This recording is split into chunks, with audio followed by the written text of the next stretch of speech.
படிச்சீங்க? கேட்டனுமா சொல்லுவான், அவுளியாக்களை கடுமையாக பேசி விட்டார்கள். எந்த அவுளியா நான் பேசல. முதல்ல நீ யார் அவுளியான்னு எங்களுக்கு சொல்லு. யார் அவுளியா? அவுளியா ஆனா எப்படி இருப்பாரு? அவருடைய குணம் என்ன? இவருக்கு அவுளியா என்று சான்று கொடுத்த யார் என்று சொல்லி நிச்சயமா அவங்கள பேச மாட்டோம். நல்லடியார்களை பற்றி பேச மாட்டோம். எனக்கு தெரிஞ்சு இவன் நன்னா குடிகாரரு, அவுளியா குடிகார அவுளியான்னு எழுது. அந்த பீடி மஸ்தான் அவுளியாக்கு இந்த பாரு, ஒரு அந்த காலத்தில் சொக்கலால் பீடிலாம் ஓஞ்சே போச்சு. இன்னும் சொக்கலால் பீடி கொடுத்தா தான் அங்கே பாத்தியா ஓத முடியும். 1940 இந்த ஆள் அடக்கம் பண்ணும்போது எந்த பிராண்டு கம்பெனி இருந்ததோ அதே பீடி கெட்டுன்னு சுற்றி வந்துக்கிட்டே இருக்கு. ஓதனோடனே வந்து கடையில் கொடுப்பான், அதே கடையில் இன்னொருத்தன் வாங்குவான், திருப்பி ஓத கொண்டு வருவான், இப்படி ரவுண்ட் அடிச்சு வச்சு அதே பீடி கட்டு அப்படியே இருக்கு. இதெல்லாம் முஸ்லீம் சமுதாயம் மார்க்கம் என்ற பெயராலே மூட நம்பிக்கை செயலியா? இந்த லா இலாஹ இல்லல்லாஹ் கொள்கையை உலகத்துக்கெல்லாம் எத்தி வைக்க வேண்டிய சமுதாயம் எங்கே போய் நிற்கிறது? இந்த மூட பழக்க விளக்கத்தை பார்த்த பிற சமுதாய மக்கள் இந்த லா இலாஹ இல்லல்லாஹ் கொள்கை எப்படி ஏற்றுக்கொள்வார்கள்? என்னப்பா நாம சிலைகளை சிற்பங்களை நிற்க வைத்து வணங்குகிறோம், இவன் சமாதியை படுக்க போட்டு வணங்குறான், ரெண்டுக்கு என்னப்பா வித்தியாசம் கேட்பான். நீ சிலைகள் கேட்பதில்லை பேசுவதில்லை என்று சொன்னீங்க, சமாதிகள் பேசுதா என்றவன் கேட்கானா இல்லையா? இந்த அதிரத்துமார்கள் எங்கே கொண்டு முகத்தை வைக்க போகிறார்கள்? லா இலாஹ இல்லல்லாஹ் கொள்கையை உருவாக்க இடமா அது? நபிகள் நாயகம் ஸல்லல்லாஹு அலைஹி வஸல்லம் தன் சமாதியை கூட வணங்குவதை தடுத்துட்டு போனாங்க. செஞ்சிருவான் இவன். தன் மீது கொண்ட அன்பின் காரணமாக மரணித்த பிறகு நபிகள் நாயகம் ஸல்லல்லாஹு அலைஹி வஸல்லம் மரணிப்பதுக்கு சொல்லிட்டு போனாங்க. ஒரு மனுஷன் தன்னுடைய மகன் தந்தை இறக்க போற நேரத்தில் மகனை அழைத்து மகனுக்கு கடைசி நேரத்தில் ஏதாவது வசியத்து செய்தால் அதை ஆசையா நிறைவேற்றுவான். இந்த சமுதாயம் தன் உயிரினை மேலாக நேசிக்கிற ஒரு மனிதர் என்று சொன்னால் எல்லா காலத்திலும் நபிகள் நாயகம் ஸல்லல்லாஹு அலைஹி வஸல்லம் அவர்களை தவிர யாரையும் கிடையாது. அல்லாஹ்வுடைய தூதருடைய வைத்திருக்க நேசம் உண்மை என்று சொன்னால் அவங்க சொல்லிட்டு கேட்டாங்க, எப்பா யூத கிறிஸ்தவர்களை அல்லாஹ் சபிப்பானாக, அவர்கள் தங்கள் நபிமார்களுடைய அடக்க ஸ்தலங்களை எல்லாம் வணக்க ஸ்தலமாக மாற்றினார்கள், அதுபோன்று என் இடத்தை நீங்கள் வணங்குமிடம் ஆக்கி விடாதீர்கள், மரியமுடைய மகன் ஈசா அலைஹிஸ்ஸலாமை வரம்பு மீறி புகழ்ந்ததை போன்று என்னை புகழ்ந்து விடாதீர்கள் என்று நபிகள் நாயகம் ஸல்லல்லாஹு அலைஹி வஸல்லம் எச்சரிக்கை செய்ததோடு தனது மருமகன் அலி ரலியல்லாஹு அன்ஹு கையிலே சம்மட்டியை கொடுத்து தரை மட்டத்துக்கு மேலாக எல்லா சமாதிகளையும் அடித்து உடைத்து விட்டு வா என்று சொன்னபோது அல்லாஹ்வுடைய தூதருடைய மருமகன் அலி ரலியல்லாஹு அன்ஹு எல்லா சமாதியும் உடைத்து விட்டு அல்லாஹ்வுடைய தூதரிடத்தில் ரிப்போர்ட் கொடுத்தாங்க. அல்லாஹ்வின் தூதரை சமாதிகள் உடைக்கப்பட்டு தரைமட்டமாக்க விட்டுப்பட்ட என்று சொன்ன பிறகுதான் நபிகள் நாயகம் ஸல்லல்லாஹு அலைஹி வஸல்லம் ஏகத்துவத்தினுடைய இறுதி காரியமாக சந்தோஷம் அடைந்தார்கள் என்று சொன்னால், எப்படி இந்த சமாதிகள் எந்த காரணத்தை கொண்டு வெளியே உயர்த்தப்பட்டு வந்தது இருக்கிறார்கள். இவர்களை புரித்தெடுத்து இந்த சமூகத்தை நரக நெருப்பை விட்டும் பாதுகாக்க வேண்டியது ஒரு இறை விசுவாசின் கடமை. தனக்கு எதை நன்மை என்று நாடுகிறாயோ அதை பிறருக்கும் செய்யாதவரை உண்மையான முஸ்லீமாக முடியாது என்று அல்லாஹ்வுடைய தூதர் சொன்ன காரணத்தினால் நாம் ஏற்றிருக்கிற அந்த ஏகத்துவ லா இலாஹ இல்லல்லாஹ் கொள்கை நிச்சயமாக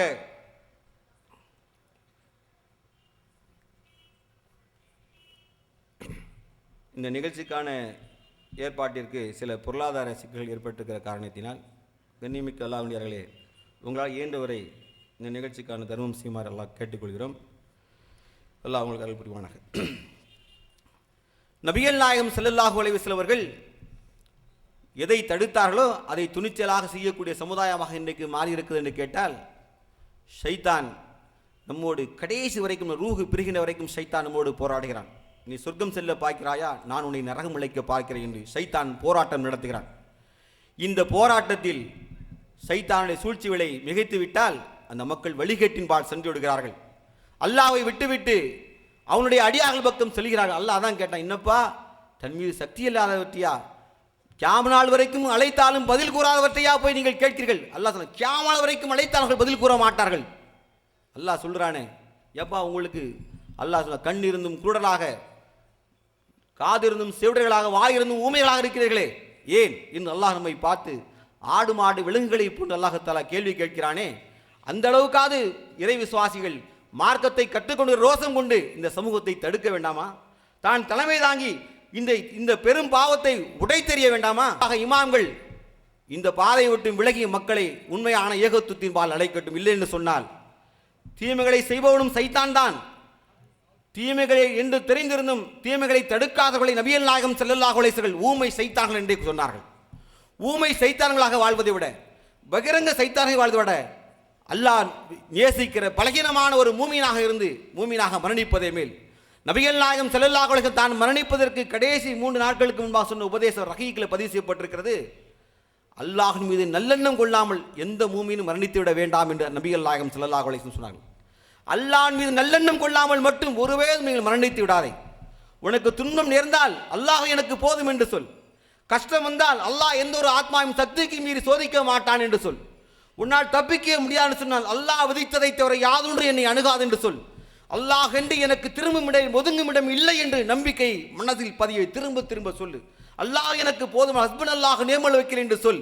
நிச்சயமாக அல்லாஹு தஆலா நமக்கு நேர்வழி காட்ட போதுமானன். ஆனால் அந்த சிந்தனை விட்டுவிட்டு அல்லாஹ் என்னை சோதித்து விட்டானே, நான் மாற்று பாதையை தேர்ந்தெடுத்தால் நன்றாக இருக்குமே என்று நினைத்து விட்டால் அந்த நிலையிலே மரணித்தால் ஒருவன் மூமினாக மரணிக்க முடியாதாகவே அல்லாஹ் மீது நல்லெண்ணம் கொண்டு அவன் மரணிக்க வேண்டாம்.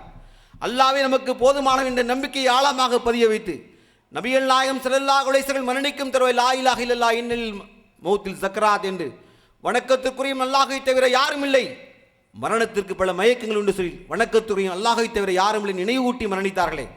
அத்தகைய ஏகத்துவ சிந்தனையோடு நீங்கள் மரணிக்க ஒவ்வொருத்தரும் முயற்சி செய்ய வேண்டும். நாம் அதற்காக பிரயாசப்பட வேண்டும்.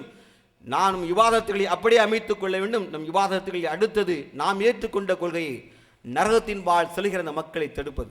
நபிகள் நாயகம் ஸல்லல்லாஹு அலைஹி சொன்னார்கள், விளக்கை நோக்கி விட்டுகள் வருகிற பொழுது வருவதை போன்று மக்கள் கூட்டம் கூட்டமாக நரகை நோக்கி பாவத்தை நோக்கி விளைகிறார்கள். நான் இனி முதுகு தண்டு உடைகின்ற விளக்கு அவர்களை தடுக்கிறேன், என்னையும் தாண்டி அங்கே விழுந்து விடுகிறார்கள் என்று மக்கள் தர்கா வழிபாடு உடையவர்களாக இருப்பதை நாம் பார்க்கிறோம். இதில் ஒரு சிலர் பகிரங்கமாக எதிர்க்கிறார்கள், ஒரு சிலர் அதை கண்டுகொள்ளாமல் விட்டு விடுகிறார்கள். எந்த வகையில் நீங்கள் செய்தாலும் இது பாவத்தில் உள்ளது. நீங்கள் தடுத்தால் நிச்சயமாக நன்மை ஏவி தீமை தடுத்த நற்கூலி அல்லாஹ் உங்களுக்கு தருவான், அவன் உங்களுக்கு போதுமானவன். நீங்கள் தடுக்கவில்லை என்று சொன்னால் நிச்சயமாக ஊமை சைத்தான்கள் தான். பிரச்சாரத்தின் வாயிலாக உங்கள் அண்டை வீட்டு பெண்கள் அறியாமல் இருந்தால் அவர்களை அமர வையுங்கள். நபி ஸல்லல்லாஹு அலைஹி வஸல்லம் எந்த தாவா பணியை செய்கின்ற பொழுது எந்த கொடையை கையாண்டு அதுபோன்று விருந்து ஏற்பாடு செய்யுங்கள். உங்கள் சக்திக்கு உட்பட்டு 3 குடும்பத்தாருக்கு நீங்கள் விருந்து உபச்சாரம் ஏற்படுத்துங்கள், அவர்களை அழையுங்கள். தர்காவின் பக்கம் செல்ல வேண்டாம் என்று சொல்லுங்கள். அல்லாஹுடைய வல்லமையை சொல்லுங்கள். சுஜூதிலே இருந்து அல்லாஹ்விடத்தில் அதிகமாக தியானம் செய்ய பிரார்த்திக்கவர்களுக்கு கற்றுக் கொடுங்கள். இப்படியாக உங்கள் தாவா பணியை தொடரும் என்று சொன்னால் அந்த மானக்கேடான காரியத்தை தடுப்பதற்கு போதும். காரணம் நான் சொன்னேன், பெண்களிடத்திலே போய் மார்க்கம் சேருவதற்கான வாய்ப்புகள் மிக குறைவு. ஆகவே இந்த ஏகத்துவ கொள்கையை ஏற்றிருப்பவர்கள் அந்த பெண்களை அழைத்து இது சம்பந்தமாக ஞானத்தைகளுக்கு ஊட்டுவது, படிக்க தெரிந்த பெண்களாக இருந்தால் அதற்கான புத்தகங்களை கொடுக்க வேண்டியது உங்கள் மீது கட்டாய கடமையாக இருக்கிறது. நாளை மறுமை நாளை இவர்கள் நமக்கு எதிராக வந்து நிற்பார்கள். தனக்கு சத்தியத்தை நீங்கள் எடுத்து சொல்லவில்லை என்று அல்லாஹ்விடத்திலே நமக்கு எதிராக முறையிடுவார்கள். ஆக இன்றைக்கு அவர்களை பார்த்து கேலி கிண்டல் செய்துவிட்டு மறுமை நாளில் இவர்களுக்கு சத்தியத்தை போதிக்காத காரணத்தினால் ஏற்றுக்கொண்டு நம்மையும் அல்லாஹ் கேள்விக்குரியவன் ஆக்கிவிடக்கூடாது என்ற காரணத்தினால் கண்ணியமிக்க சகோதரிகளே, பொட்டல் புதூருக்கு இங்கிருந்து ஏறத்தாழ 140 வேன் கிளம்புது. 140 வாகனங்கள் மட்டும் இங்கிருந்து கிளம்புகிறது. இதற்கென்றே குறிப்பாக சில ஏற்பாட்டாளர்களும் இருந்து செயல்படுகிறார்கள். 140 வேனுக்கு 20 பேர் போட்டிருக்காங்க. 2800 பேர், 3000 பேர். அது இல்லாமல் பஸ்ஸில், பேருந்தில், ட்ரெயினில் போகிற கூட்டம் எல்லாம் அதிகம் இருக்கிறது. இவர்களை தடுக்க வேண்டியது நம்மீது கட்டாயம். அதனால தான் அவசரமாக அந்த கூட்டத்தை போட வேண்டிய சிலைக்கு தள்ளப்பட்டோம். அல்லாஹ்வுடையார்களே, நரக நெருப்பு மிக கொடியது. அதில் வீழ்பவர்கள் நாளை மறுமை நாளில் அல்லாஹ் நரகவாசிகளும் சொர்க்கவாசிகளும் சம்பாசனை செய்வதை அல்லாஹ் சொல்கிறான். நரகவாசிகளும் சொர்க்கவாசிகளும் சம்பாசனை செய்வதை சொல்கிறான். நரகவாதிகள் சொர்க்கவாசிகளை பார்த்து சொல்வார்கள், எங்களுக்கு உஷ்ணம் தாங்க முடியவில்லை, நீங்கள் குடிக்கின்ற பானத்தில் நீங்கள் தலை மீது கொஞ்சம் ஊட்டுங்கள் என்று சொல்வார்கள். அது யாராக வேண்டுமானாலும் இருக்கலாம். நரகவாதிகள் யாராக வேண்டுமானாலும் இருக்கலாம். அல்லாஹ்வுக்கு இணை வைக்காதவர்கள் அல்லாஹ் தன் மீது வாஜிபாக்கி வைத்திருக்கானே, சொர்க்கம் அவனுக்கு தருவதை நான் கடமையாக்கி வைத்திருக்கேன் அல்லாஹ் கட்டளையிட்டிருக்கிறான். ஏகத்துவவாதிகள் நம்பிக்கை கொள்ளுங்கள், அல்லாஹ் தஆலா நமக்கு சொர்க்கத்தை தருவான். ஆனால் இணை வைப்புக்குரியவர்கள் மறுமை நாளில் நம் அண்ணனாக, தம்பியாக, ஒரு இரத்த பந்த உறவுகளாக இருந்து அவர்களின் நரக நிலையில் பார்த்து நாம் குளிச்சு வருகின்ற அந்த பானத்தை பருகின்ற பொழுது எனக்கு கொஞ்சம் தலையிலே ஊற்ற என்று சொல்கின்ற பொழுது அந்த நாளை நாம் அவர்களுக்கு உதவ முடியாமல் போய்விடலாம். அந்த துக்கமுக்கு அதிகமாக இருக்கக்கூடியதாக அல்லாஹ் தஆலா சொல்லி காண்பிக்கிறான். கண்ணியமிக்க சகோதரர்களே, உங்கள் ஏகத்துவ பிரச்சாரம் என்பது இங்கு அமர்ந்து கேட்பதோடு மட்டுமல்லாமல் நாம் அறிந்திருந்த ஏகத்துவ கொள்கையை அதன் தூய வடிவிலே மக்களிடத்திலே போய் எடுத்து சொல்லி அந்த மக்களை உண்மையான மார்க்கத்தின் பால் அழைத்து நரக நெருப்பை விட்டும் நாமும் அவர்களை விட்டு நரக நெருப்பை விட்டு விலகி வந்து அல்லாஹுடைய நேரடி பெற்ற மார்க்கத்தின் மூலமாக கிடைக்கின்ற ஜன்னத்துல் ஃபிர்தௌஸ் என்ற உயர்ந்த சொர்க்கத்தை அடைவதற்கு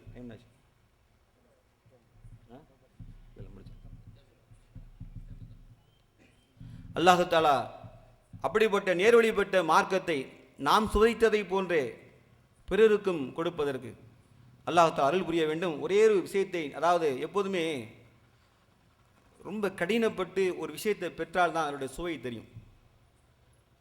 ஒருவரை இங்கே கடை வியாபாரிகளாக இருக்கலாம், தொழிலாளர்களாக யாராக இருக்கலாம், ரொம்ப கஷ்டப்பட்டு சிரமப்பட்டு உழைத்து ஒரு செல்வத்தை அல்லது சொத்தை உருவாக்குகிறவர்கள் அதை அழிந்து போவதற்கு ஒருபோதும் அனுமதிக்க மாட்டார்கள். ஆனால் ஊதாரித்தனமாக கையில் கிடைக்கிற செல்வத்தை ஒரு எப்படி வேண்டுமானாலும் செலவழிக்கலாம். அவனுக்கு அது பெரும் கவலையாகவும் தோன்றாது.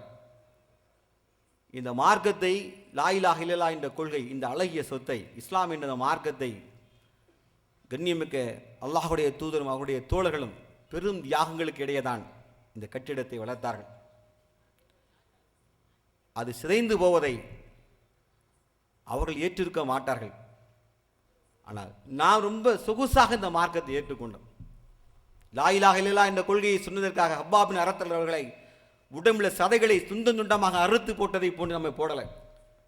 ஹுபைப் பின் அதிர் ரலியல்லாஹு அன்ஹுவை ஈட்டிய அம்பை வைத்து அடிச்சிட்டு சதைகளை அறுத்து கொஞ்சம் கொஞ்சமாக பொத்து பொத்து சதைகளை விழ வைத்தார்களே, அதுபோன்று நமக்கு ஏற்படவில்லை. சுமையார் ரலியல்லாஹு அன்ஹு மர்ம உறுப்பிலே அம்பை ஏந்தி லா இலாஹ இல்லல்லாஹ் கொள்கை தாங்கிக் கொண்டு அதே போன்று என் தாயும் என் தங்கையும் என் மனைவியும் ஏற்றுக்கொள்ளவில்லை.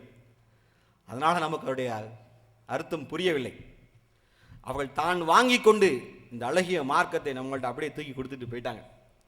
அதன் சிதைவை ரொம்ப லேசாக எடுத்துக்கொண்டு அற்பமான வணக்க வழிபாடு என்ற பேராளை, ஃபாத்தியா மௌலுது என்ற பேராளை, தர்கா வழிபாடு என்ற பேராளை இமாம்கள்லாம் சும்மா நானும் நபிமார்களின் வாரிசு, கல்வியை நபிமார்களின் வாரிசு என்று பொய்யாக சொல்லி மக்களை ஏமாற்றுகிறார்களே, அந்த பிடியிலிருந்து மக்களை காப்பாற்ற வேண்டிய நம்மது கடமை.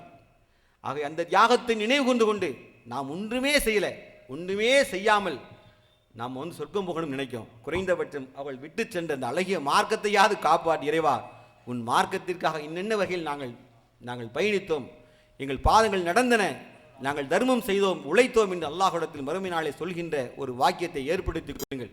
அல்லாஹுடைய தூய மார்க்கத்தை நிலைநாட்டுங்கள். நிச்சயமாக அல்லாஹ் நமக்கு போதுமானவன். இன்னும் தெரியுமா, ஏகத்துவ பிரச்சாரம் முடங்கிப்பட ஒரு காரணம், சத்தியத்தை பொறுத்த மட்டும் அது கடுமையான மோதல் போக்கு ஏற்படும். சத்தியம் வந்தால் அசத்தியம் அழியும், சத்தியமும் அசத்தியம் கடுமையான மோதல் ஏற்படுத்தும். நான் சொல்வது கருத்து மோதலை சொல்கிறேன். கடுமையான கருத்து மோதல் வரத்தான் மக்களிடத்தில் சிந்திக்கின்ற ஆற்றல் உருவாகும். அந்த கருத்து மோதலுக்கான சூழ்நிலை மேலப்பாளையத்திலே ஆரம்ப கட்ட இந்த ஏகத்துவ பிரச்சாரத்தினுடைய வேகங்கள் மழுங்கி போய் அது வேறு திசையிலே திரும்பி போய் நமக்குள்ளே உள்ள பிரச்சனைகளாக மாறி போன காரணத்தினால் ஷைத்தான்களுக்கு கொம்பு முளைத்திருக்கிறது. சைத்தான்களுக்கு கொம்பு முளைத்திருக்கிற சுன்னத் ஜமாத் பேர் ஐக்கிய பேரவை என்ற பெயராலே சையத் முகமது கோமாளி என்ற படுக்காளி பேலாங்க உட்கார்ந்துக்கிட்டு, இன்னும் சொல்கிறேன், நம்முடைய நன்னா நன்னி அவங்க பாஷை என்ன சொல்கிறது, உம்மா இன்னப்பா இதெல்லாம் எனக்கு சொல்ல தெரியாது, ரொம்ப பாசம் நம்ம மேலே, பேரப்பிள்ளை அப்படியே தடவி கொடுத்து, நான் அவங்களெல்லாம் நான் மறுமையில் எந்த நிலையில் பார்க்க போகிறோம் நினச்சி பயமாக இருக்குது. அவங்களாம் நம்மளை விட்டு போயிட்டாங்க, போயாச்சு. அவங்களுக்கு பிரச்சனை வந்தா முகத்தை தடவி கொடுத்துட்டு, யா முஹியத்தீன், என் பேரப்பிள்ளைக்கு இப்படி பிரச்சனை வந்துட்டே, இப்படி அழைப்பதை நான் காதில் கேட்டிருக்கேன், இப்படி அழைப்பதை கேட்டிருக்கிறேன். வயசான நன்னா 100 வயசு நடக்க முடியாது, சத்தத்தை கேட்டாலும் அப்பா உட்காரு, ஷேக் சிந்தாமதர் அவுலியா உனக்கு உதவி செய்யட்டும், இப்படி சொல்வதை நான் கேட்டிருக்கேன். அல்லாஹ்வுடையார்களே, இந்த பூமியிலே அவர்கள் நம் மீது பாசம் வைத்தார்கள். நம் தாய் நம்மை விட்டு மரணித்திருக்கலாம், ஏகத்துவத்தை பெற்றுக்கொள்ளாமல் இந்த அவுலியாக்களையே நம்பி மரணித்திருக்கலாம். நான் சொல்லுகிறேன், இந்த ஏகத்துவ கல்வியை பெற்றிருந்த இமாம்கள் நாளை மறுமை நாளில் இது போன்று மார்க்கம் அறியாமல் மரணித்திருந்தால், எங்கள் முன்னோர்கள், இரத்த சம்பந்தவர்கள், பாசத்துக்குரியவர்கள், என்னை தடவி வளர்த்தவர்கள் அங்கே நரக நெருப்பிலே பார்க்க சொல்லி தள்ளினால் எவ்வளவு வேதனையாக இருக்கும் என்பதை புரிந்து கொண்டு, இனியும் இந்த சமுதாயம் நரகில் விழாமல் இருப்பதற்கு நம்மால் இயன்றவரை, ரசூலுல்லாஹி ஸல்லல்லாஹு அலைஹி வஸல்லம் இயன்றவரை என்று சொன்னார்கள், அந்த இயன்றவரை என்ற லட்சியத்தை எடுத்துக்கொண்டு நம்மால் இயன்ற ஒரு ஏகத்துவ பிரச்சாரத்தை எல்லா அமைப்புகளும் அசுர வேகத்தில், புயல் வேகத்தில் எடுத்து செல்லட்டும். மோதல்களை மறந்து நாம் மோத வேண்டியது அசுத்த கருத்தின் மீதுதான். லா இலாஹ இல்லல்லாஹ் கொள்கைக்கு எதிராக யார் நடந்தால் அந்த கொள்கையோடு மோதுமை ஒழிய, ஒரே கொள்கையை கொண்டவர்கள் மோதிக்கொண்டு நேரத்தையும் வீணத்தையும் பொருளாதாரத்தையும் செலவழிப்பதால் நான் சொன்னேன், சைத்தான்களுக்கு கொம்பு முளைத்திருக்கிறது. சைத்தாங்கள் சமாதிகளுக்கு துணித்தலாக வேன் போட்டு அழைக்கிறது. அங்கே அவுலியா என்ற பெயராலே அனாச்சாரங்கள், அட்டூழியங்கள், இன்னும் நம் பெண்கள் கூட சிலர் மானத்தை இழந்து வரக்கூடிய மோசமான நிலைக்கு அங்கே தள்ளப்பட்டிருக்கிறது. இவைகளை விட்டும் பாதுகாப்பதற்கு நிச்சயமாக சமாதிக்கு அழைக்கும் சைத்தான்களை விட்டும் அல்லாஹ் நம்மை பாதுகாக்க வேண்டும். குறிப்பாக மார்க்கத்தை கற்று மறுமை நாளில் அல்லாஹ்விடத்தில் பதில் சொல்ல வேண்டுமே. இத்தகைய இமாம்கள் அல்லாஹ்வை பயந்து உண்மையான தூய மார்க்கத்தை லா இலாஹ இல்லல்லாஹ் என்ற கொள்கையை மக்களிடத்தில் சொல்லி மேலப்பாளையத்தில் அறவே சமாதிகள் இல்லை என்ற நிலையை உருவாகிற வரைக்கும் நான் ஒரு 5 கிராமம், கன்னியாகுமரி மாவட்டத்தில் 5 கிராமம் என்று ஒரு ஊர், அதில் ஒரு சகோதரருக்கு மணப்பெண்ணை தேடி போனோம். ஓதி படித்த பெண், அவங்க ஆலிமாவாக இருந்தாங்க. அந்த ஊரில் பார்க்க அந்த பள்ளிவாசல் முன்னாடி வந்து ஒரு கபிரிஸ்தான், அது சமாதி இருக்குது. சமாதி பார்த்தீங்கன்னா மண்ணில் முங்கி இருந்துச்சு. மண்ணில் முங்கி அப்படி கிடக்கு. சின்ன பசங்களாம் ஏறி விளாண்டுக்கிட்டு இருந்தான். நான் எனக்கு தெரியாது, வெளியூர்னால என்னதுன்னு கேட்டேன். இல்லை, இதுதான் ஒரு நேரத்தில் 10,000 பேர் இங்கே வருவார்கள். 10,000 பேர் வந்து அங்கே கந்துரி நடத்துவாங்க அந்த சமாதியில்.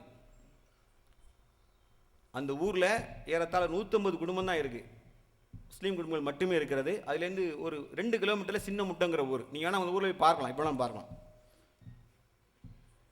நான் தொழுதுட்டு சலாம் கூட திரும்பி பார்க்க பெண்களில் 3 சஃப் பின்னாடி தொழுதுட்டு இருந்தாங்க. எனக்கு ஆச்சரியமாக இருந்தது.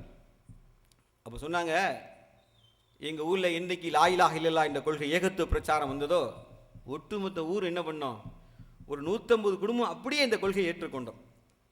சமாதிகளை பாருங்கள், சிறுகள் விளையாடுகின்ற மைதானமாக இருக்கிறது. சமாதிக்கு சின்ன பிள்ளை ஏறி விளையாண்டுக்கிட்டு இருக்கான். இந்த சமாதியினுடைய வரலாறு தெரியுமா என்று கேட்டால், ஆண்டுக்கு 10,000 பேர், கேரளாவிலிருந்து மட்டும் 5,000 பேர் வருவார்களாம். அவர்களால் ஒழிக்க முடிந்ததை நாம் ஒழிக்க முடியாதுன்னு கேட்டால், கட்டிடத்தை இடிப்பதாலோ தகர்ப்பதாலோ சைத்தான் விசுவரூபம் எடுப்பான், புதுசாக கட்டிடுவான். ஆனால் கொள்கைகளை நம்ம என்ன செய்யணும், பிரச்சாரத்தின் மூலமாக உள்ளங்களை வென்றெடுத்து தான் ஏகத்துவ கொள்கை நிலைநாட்ட முடியும். நபிகள் நாயகம் ஸல்லல்லாஹு அலைஹி வஸல்லம் செய்த அந்த தாவா பணியை, ஏகத்துவ பிரச்சார பணியை அதன் தூய வடிவிலே நாமும் செய்வோம். அல்லாஹ்விடத்தில் தூய பரிசாக இருக்கிற ஜன்னத்துல் ஃபிர்தௌஸ் என்ற உயர்ந்த சொர்க்கத்தை அல்லாஹ் தஆலா நம் அனைவருக்கும் தந்தள்ள வேண்டும் என்று துஆ செய்தவனாக நான் சொன்னதை நினைவில் நிறுத்திக் கொள்ளுங்கள். நம் முன்னோர்கள் எத்தனையோ பேரை இவர்கள் வழிகெடுத்து விட்டார்கள். ரொம்ப பாசத்துக்குரியவங்களாம் போயிட்டாங்க. அந்த அவுளியா இந்த அவுளியா பேரை சொல்லி அப்படியே போயிட்டாங்க. தொழுகை இல்லை, இபாதத் இல்லை. காரணம், இந்த அவுளியாக்கள் மீது கொண்ட நம்பிக்கை. அவங்களே அழைச்சு அல்லாஹ் என்று அழைப்பதற்கு பதிலாக யா அல்லாஹ் யா கரீம் யா மைதீன் சமமாக போடுவாங்க. யா அல்லாஹ் யா கரீம் யா மைதீன் என்று அழைத்து அழைத்து இந்த மக்கள் ஷிர்கின் பால் மரணித்து விட்டார்கள். அல்லாஹ் தஆலா இனி வருங்கால சந்ததியாவது இந்த பெரும்பாவத்தை விட்டும் பாதுகாப்பதற்கு நம் கரங்களை அதற்கு பாக்கியமிக்க கரங்களாக ஆக்கியருவானாக என்று சொல்லி எனது உரையை நிறைவு செய்கிறேன்.